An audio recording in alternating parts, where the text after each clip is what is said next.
Welcome to the $1 Million Listening Podcast. In this show, we aim to help people grow in all areas of life with the focus of getting to the next level.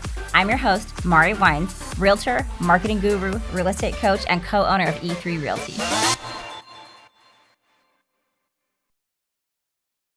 Alrighty, so we have longtime veteran Kevin here. I think you sold Jesus his first home, did you not? Yeah. It was by the burning bush. Whoa, there we go. That's a veteran if I've ever heard of one. Holy Lord. So I think you said earlier, maybe going on 20 years now? Yeah, 20 years. I'm working on my 21st year of real gosh. estate. Yeah, That's it's exciting. a long time. Yeah. That's a long time. You made it. Yeah, I made it. You so made far. it. Good job. I mean, And so I'm far. still alive. Hey, I'm still alive. Yeah. that's so. it.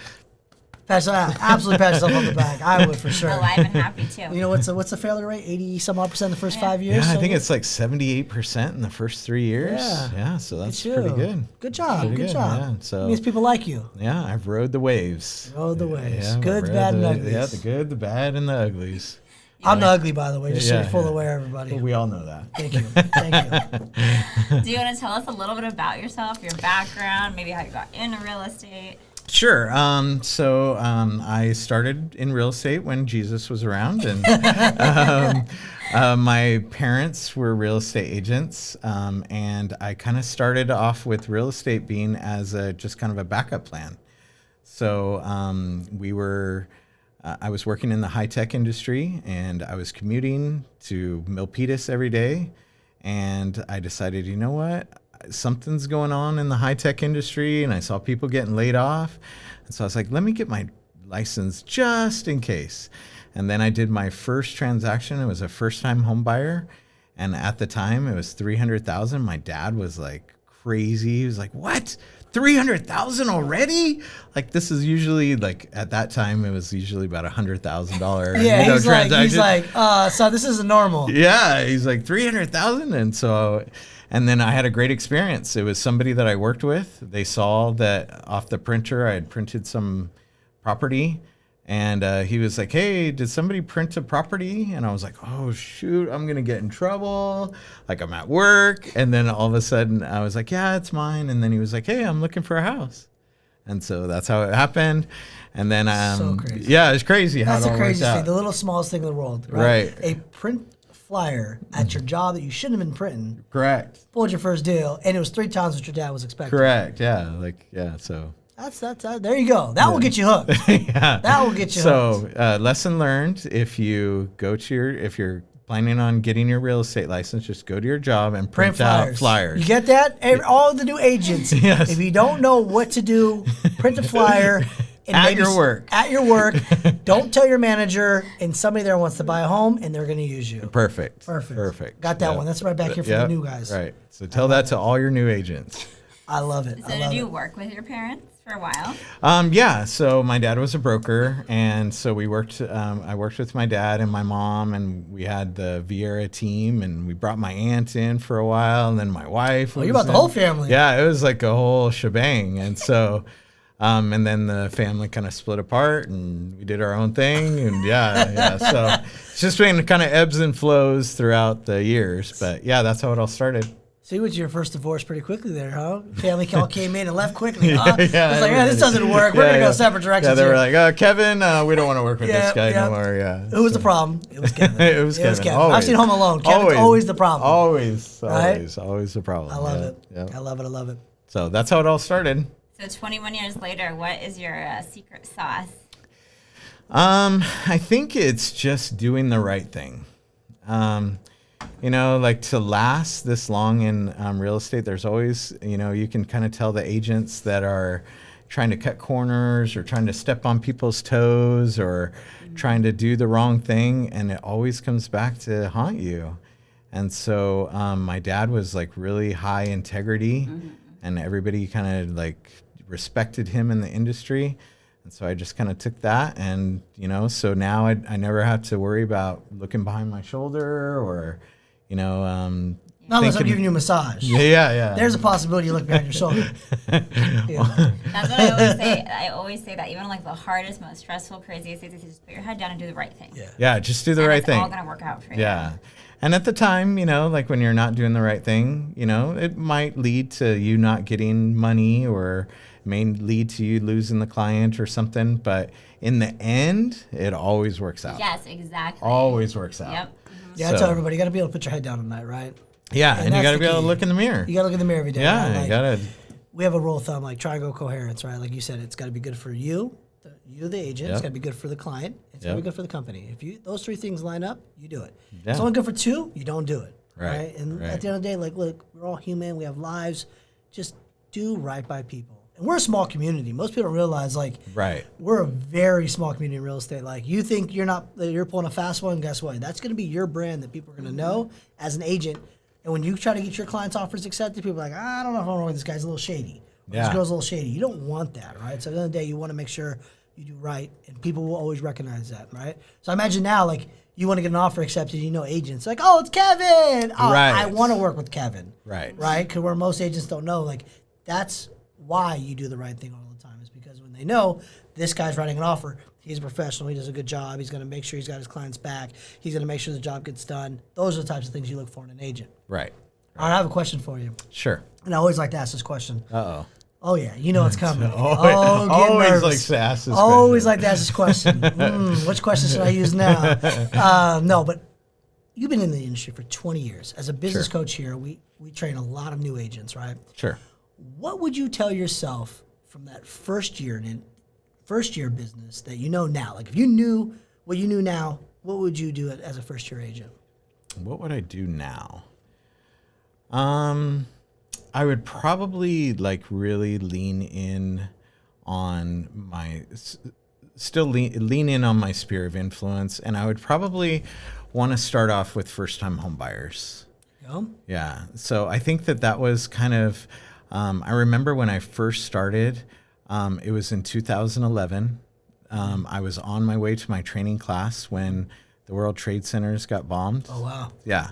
So the world just stopped at that point. And so I didn't know any better. I'm a new agent. I don't know what you do and what you don't do. And so I just started off with first-time home buyers and doing first-time home buyer seminars.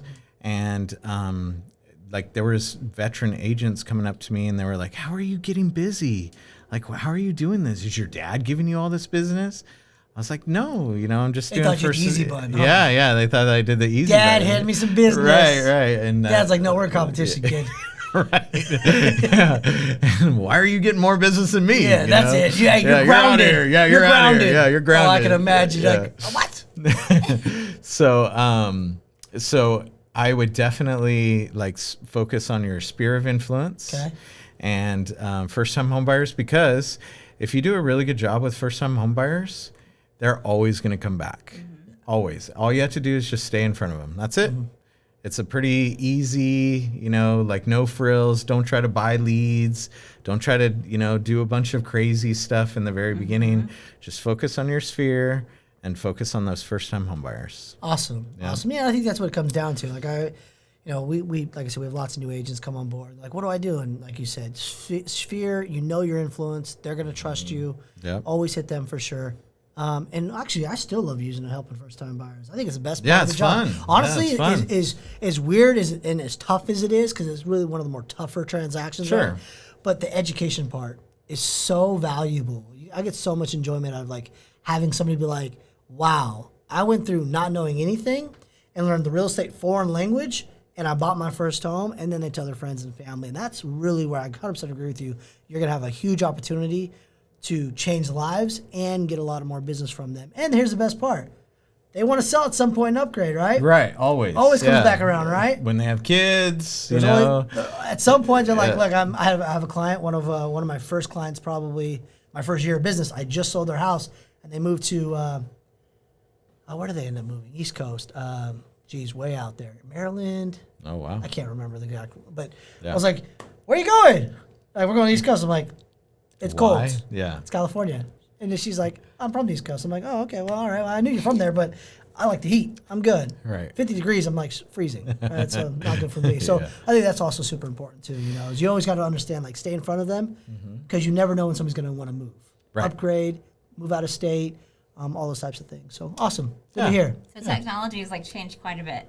Sure, yeah. Are you kidding me? Was it like a notepad back then with Jesus? Like, you like literally had to like go like. No, it's stone. Stone's like, flip that stone. Hey, there might be a house there, right? Right. Yeah, the MLS was on a stone, on a tablet. Yeah. Oh, we're in trouble. So how did you stay in front of people when you first started out, and how do you stay in front of people now? And is there anything that you still do that you used to do when you first started to this day, even though we have all these new ways to be in front of people? I think the main thing is that people are people, and we've been people for umpteen million years, however long it is, and we all want to be together. That's just a common thing.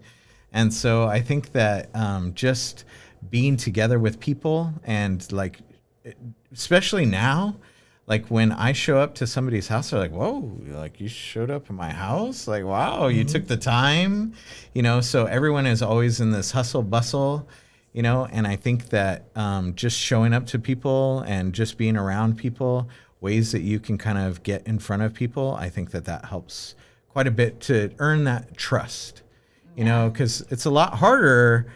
That you can fire off some pretty nasty stuff when you're online, or maybe it doesn't read right online. Totally. But when you're face to face, Chris is always trying to give me a hard time. But when we're face to face, I can give it right back to him. Absolutely, I would expect nothing less, Kevin. Nothing less. Hard times go both ways, my friend. Right, exactly. But I'll always give you a massage. I'll calm it down later. Jeez. Right. Makes me seem like I'm the bad guy. Yeah. Okay. So definitely, like.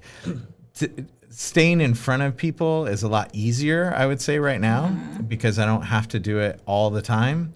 But making it so, like, I stay in front of people, like with social media and the different outlets that like YouTube and the different things that you can stay in front of a lot of people.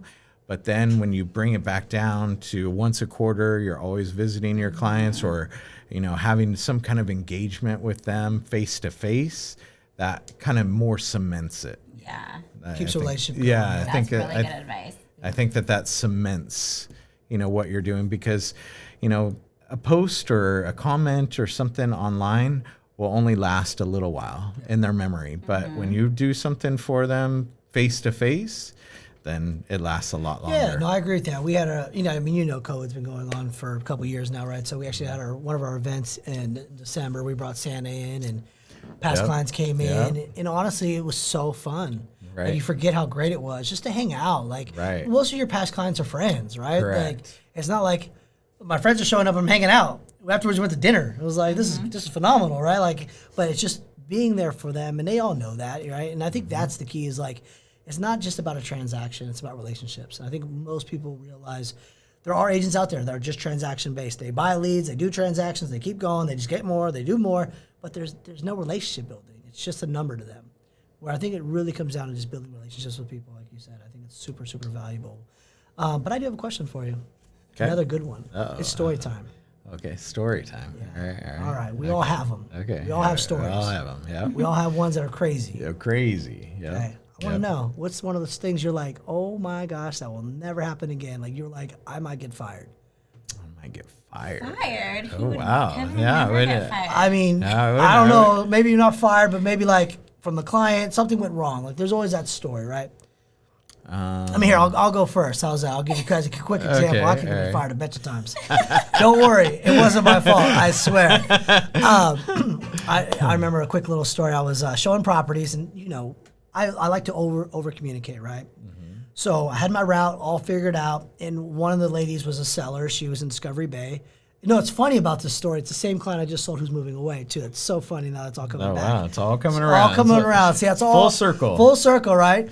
And I was newer in the industry, and so I did my route. I did my communication, and I had that house, I want to say like maybe the second house, third house.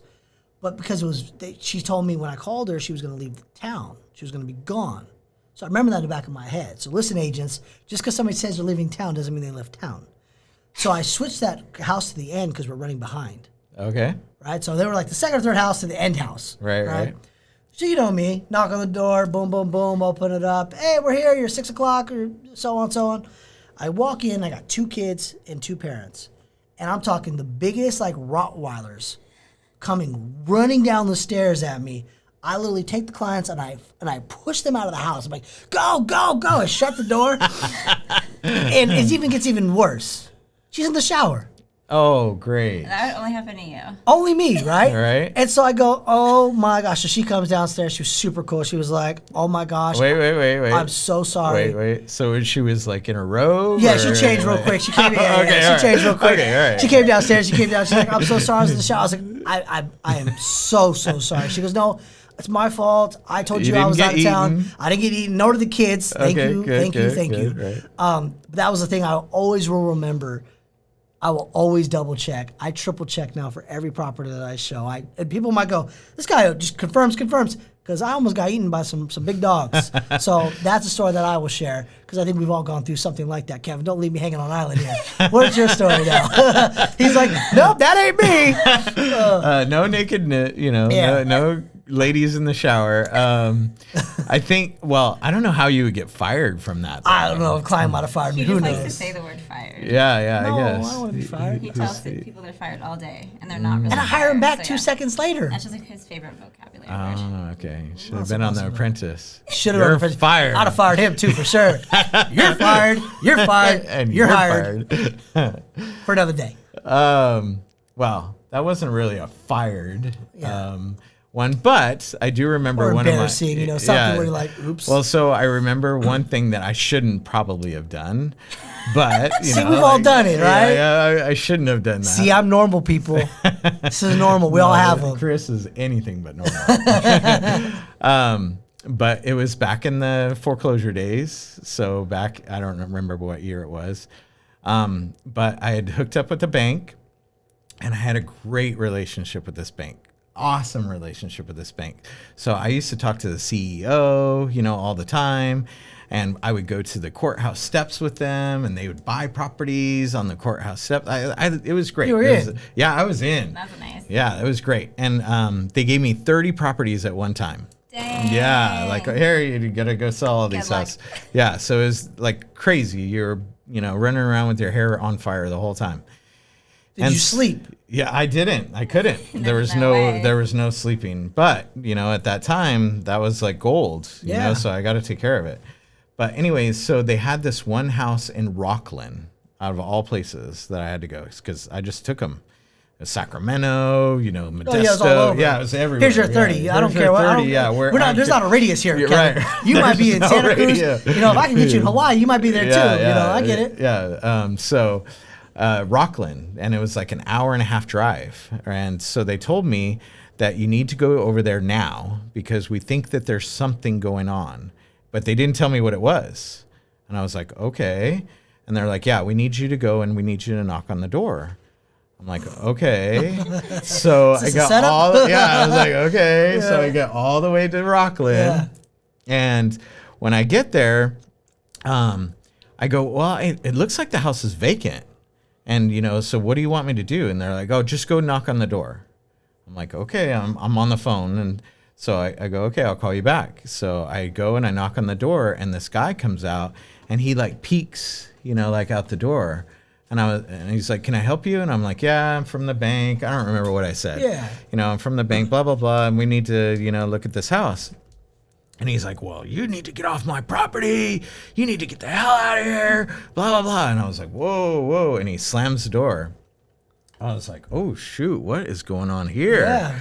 Right? So I call the bank back, and I'm like, hey, this is what happened. Did you bring security? Yeah, like, what are you doing to me? I'm just a real estate agent, I'm not some bodyguard. Yeah. What am I doing here? Hey, you have to leave the house, sir. You're like, he's like, no. Yeah. Basically, that's what he told me. And so he's like, no, you got to go back in there. I was like, what?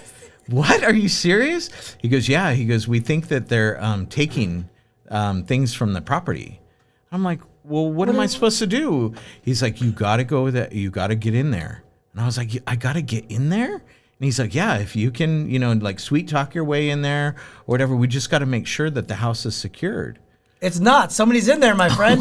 Dude, there's a guy in there. It's He's for clothes. pretty upset. Yeah, I'm pretty sure we don't have this one. This is where we would say we don't have this property. Somebody is squatting here, my friend. Yeah. So I went and I knocked on the door again, and this guy, he like comes out and he's like, and I go, oh, we just want to check out the property, like we're here to just inspect it. Is there any way that I could just go and take some pictures? And he's like, no. He's like, you can't take any pictures. And I was like, well, can I just peek in? And he's like, no. And so he starts to shut the door, and I put my foot in the door, and like he can't shut the door now. And so I kind of forced my way into the door, and I noticed that what they were saying was right. Like, this guy's stripping the entire house. Oh my gosh. I mean, stripping it. And so I was like, whoa. And so the guy is like, get out the fuck out of here. And he went and he got some bat, and I ran. Yeah, like I didn't stick around to see like what else he had. But all I know is Gary Chapkin Associates will be at your office soon. Agents, do not do this. Yeah, do not do this. Okay, do not do this. I guess I could have got fired for that. Yes, yeah, Realtor Safety 101. You tell the bank, I really appreciate it. You should probably call the cops. Yeah, and so that's what happened. So I ran out, and so then they called the cops, and they had like a whole SWAT team. There was like, yeah, they blocked off the street. They had like SWAT guys like hiding in bushes and like pointing this guy. And so they finally, like, long story, I won't bore you with all the details, but they blocked off the street. Nobody could go down the street, and they forced the guy out. And so then after they arrested him and took him away, then I got to go inside. There was nothing. I mean, this guy had taken doors, lights, the whole entire kitchen. There was no kitchen left. Oh my God. And what all the cabinets, dishwasher, stove, everything. Yeah. And he was selling it all. And they say real estate's easy. Yeah. So I guess I shouldn't have forced myself in the house. Yeah, there you go. That was probably not a good idea to force myself. Put your foot in that. At that point, I should have been like, you know what? Screw the bank. I don't care if you give me 30 listings. Yeah. Like, I'm out of here. That was a pretty bold move. Yeah, it was. It was pretty bold. But he told me, he's like, hey, you need to get in there. Not all superheroes wear capes. Right. Kevin's got a foot. He'll put it in the door. My man. Yeah. My man. So you mentioned when you got those 30 houses that you didn't sleep much, which we can go through a lot of long hours in this industry. And I know you're a family guy, and I know I've seen you guys travel a bit too. So how have you managed to balance life with this crazy real estate career? So my kids just know. They just know that it doesn't turn off. It's very difficult to turn off. So there's only a couple of times a year that, like, there's a couple of annual trips that we make that I promise my kids that I won't answer my phone. That and the one of them is a camping trip, and I don't get any cell phone service. Yeah, I have one of those too. It's out in the middle of nowhere. Yeah, out in the middle of nowhere. Nowhere. Yeah, and I love it. I go, it ain't working. Yeah. I got a story about that. We'll have to do it off air, but I'll tell you a funny one. Yeah. So I think that you just kind of have to kind of just play along with, and what I do is, like, I just make it an adventure no matter what I'm doing. So, like, oh, you got to go show a house. Okay, come with me, and I'll get you, ice cream, or, oh, we'll go over here once I'm showing this house, or, oh, we got to meet with this client, like, we'll do something, So you just kind of make it part of your life, and my kids have gotten used to it, and so I don't know if it really turns off. I don't. It's really difficult. So if you're an agent that wants to have that separate life, I don't know if this is the right career for you. No, it's a lot of hours for sure. It's a lot of stress. I mean, I know in the beginning too, every little thing, even for like your clients, you wear it, right? Because I remember when I first started, I wore every little thing, and a lot of things now, like, that was so tiny, but you don't know. So even in general, you try to do everything you can to get rid of the stress, but there's always going to be some, Nothing's always perfect, right? As much as you want real estate to be a perfect transaction, it's never going to be perfect. And if it was, we'd be out of business, right? Well, that's one of the things that I love about real estate. Yeah, it's challenging. And every single transaction, I don't care if it's the easiest transaction. There's always something. Or the hardest transaction. There's always something that you're learning. Mm-hmm. There's always something that's different. So that was one of the things that I really liked about real estate when I first got in, was that it's a challenge. Every single area that you walk into is a challenge. So I don't think that I think I would be very bored if it was a 9 to 5 and you just did the same thing over and over again. No, I agree. And I think that's what a lot of people who make it through this industry is, they're open to challenge. They're competitors. Yeah. Most agents that are really, really good in this industry, especially for a long period of time, they have a competition. They have a fire. Oh, yeah. They have a fire inside of them, whether they tell you or not. Like, there's just a drive of like, no, I'm going to conquer this, right? Yep. And if you don't have that type of drive, it's very hard to be really, really good in real estate, right? Because it looks easy on TV. Super easy. Right? Super easy. Oh, hey, I negotiate. Hey, I just sold a $10 million property. Hey, we celebrate. That's not how it works, ladies and gentlemen. That's not how it works, right? So the reality of it is, I think it's just very, very tough for people to really understand what an agent does. And that's one of the things this podcast is all about. So we definitely want to have you come on again at some point, right? Yep. Yeah. Yep. Tell me. Yeah. Yeah. Yeah? Yeah. Okay, I need confirmation. Okay. What do you need confirmation? Say, yes, I'm coming on again. Yes, I'm coming on. There we Okay, go. Chris. There we go. All right. But yeah, no, anything else you want to talk about before we head out?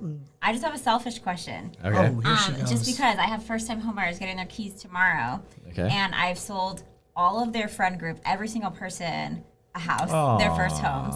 That's and cool. I'm like a big closing gift person, and so I normally get like a little a thing on the wall, the night sky, and it's their closing date, their address, and with the star. It's a picture of the stars where they were above the house the day that they closed on their first home, and it's a very beautiful piece to put up. But they all have it on their wall, and so I can't get these people tomorrow that gift. And so today I'm like, what am I going to get them? What am I going to get them? Do you have any creative closing gifts you like to give people? I mean, I think you should take a photo of Kevin, have him sign it, and give him as a gift. I mean, I don't know. I'd like, listen. They'd be like, who's this guy? Yeah, you could have had him, but you have me. Yeah. Right? No. So one of the things that I really like, and I actually like closing it a little bit like right now, or maybe in June or, something.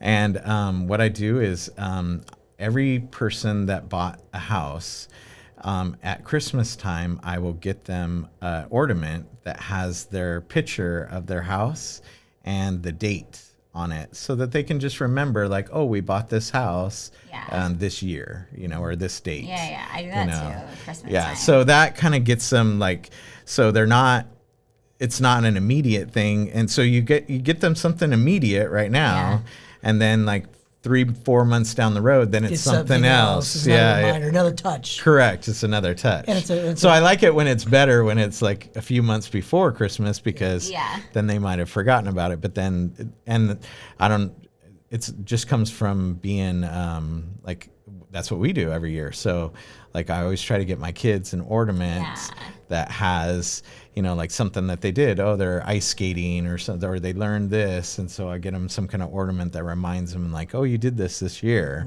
Mm-hmm. And then they'll gather all their stuff that when they move out of the house, they got some ornaments that they can take to their new house, to their house.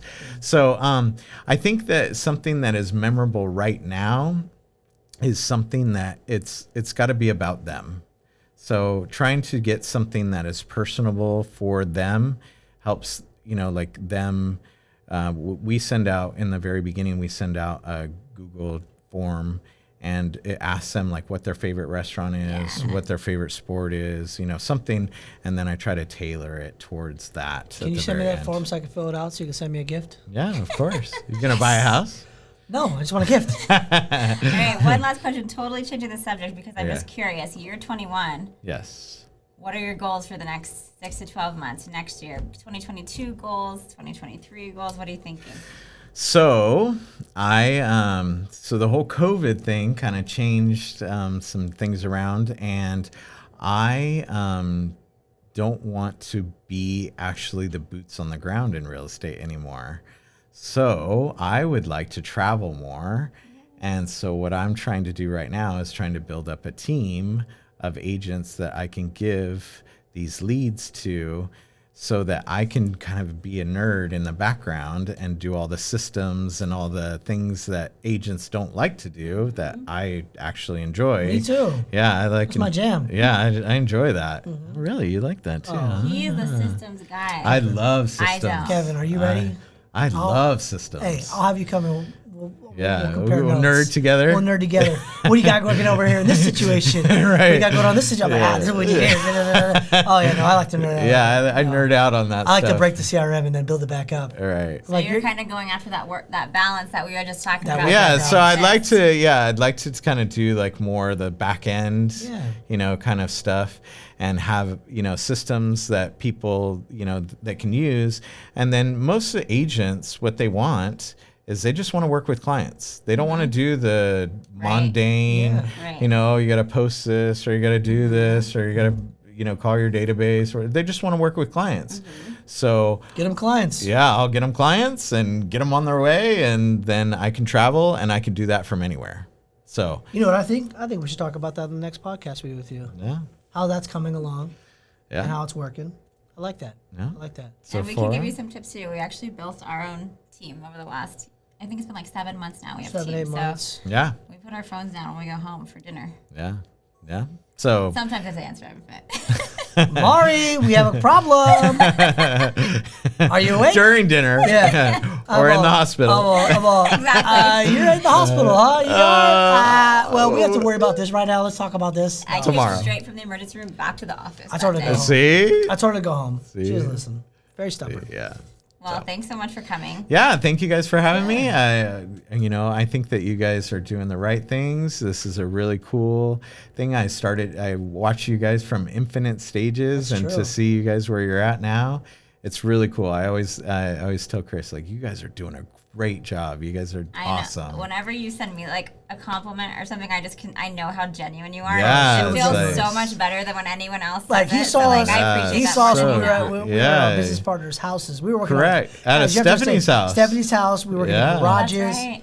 We did a whole bunch of stuff, right? So to where we are now, and it's awesome. We'll plug a little bit here. Going into 8-9 states this year. We're gonna be in 50 states the next 3 years, right? Yeah, that's cool. We're still in our infantry stage, though. That's the best part about it. As much as it's exciting, like you're saying, we're still just a little pup. Which I like watching you guys and like watching your growth, and it's just really cool to see where you started to where you are right now. It's really cool. So we appreciate it. Yeah. So good job, you guys. Thank you. Thank you. Good job. Awesome. Yeah. Thanks, Kevin.